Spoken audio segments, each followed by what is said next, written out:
Namaskaram. Welcome to my channel, VPK Nutrition, Mind Body Healing with Pushpa. I'm Pushpa Soundarajan, registered dietitian, Ayurvedic practitioner, and yoga teacher. In today's episode, I'm going to be talking about the last yama, aparigraha. That means non-covetousness, non-hoarding, non-accumulation, or non-greed. Stay tuned to find out more.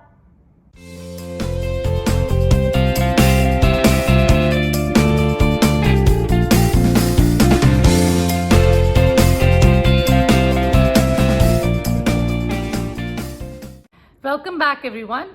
So aparigraha, as I mentioned, is non-hoarding or non-accumulation.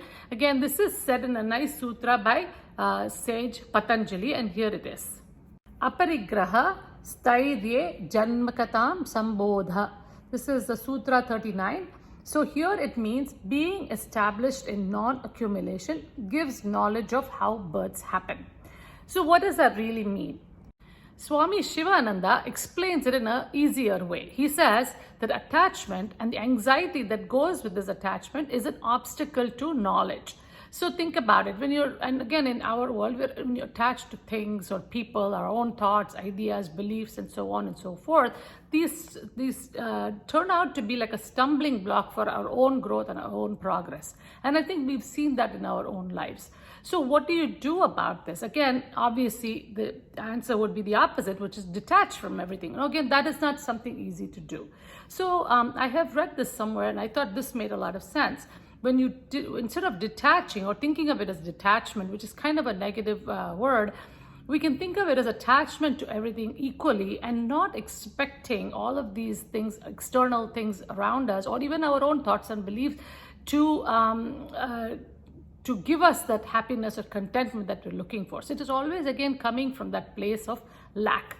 So today I'm going to share a few thoughts, about 6 thoughts about how we can practice aparigraha in our own life, physically, mentally, and emotionally. And again, I'm going to use my emoji to talk about all of this. Number 1, the very definition of aparigraha is non-hoarding or non-accumulation. So try not to accumulate too many things, and from time to time do some housekeeping, clean out your closet or whatever the case may be, get rid of things, and also donate things that other people can use, and only keep what you need.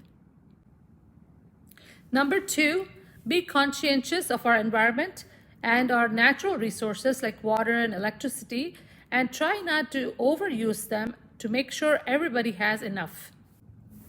Number 3, if you have any special skills or talents which would benefit the world around you, try to share it freely with others, because it is given to you for a reason, so you can share it with others so they can also find the benefit from it. Remember, it was a gift given to you, not something for you to hold on to, because that is also a kind of hoarding. Number 4, when it comes to food, practice non-hoarding there and eat only what your body really needs and not overeat. Just like I said for the last time for brahmacharya, it's the same thing here. Don't hold on to too much, because that is going to make you sick. Number 5, in the mental level, avoid being too possessive of other people, because when you try to hold on to people as a possession, they tend to move away from you and you get a lot more anxiety because of that attachment. It's important to accept people the way they are and let them be.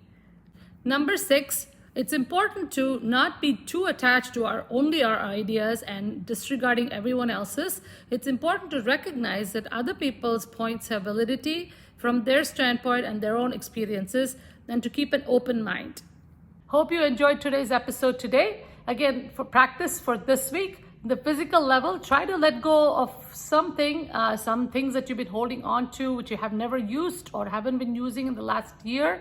And then in the mental level, let go of some thought, idea, and be more open to other people's ideas and listen to others. And number 3, in the emotional level, try to let go of any kind of anger, resentment, regret, any of those things that you may be holding on to, and see how you feel. Do you feel much lighter, and are you able to see your journey much better? Thank you, everyone, for joining me. Hope you enjoyed today's episode. Please like it, subscribe, and share this video with others who might be benefited. Have a wonderful week ahead, and see you next week.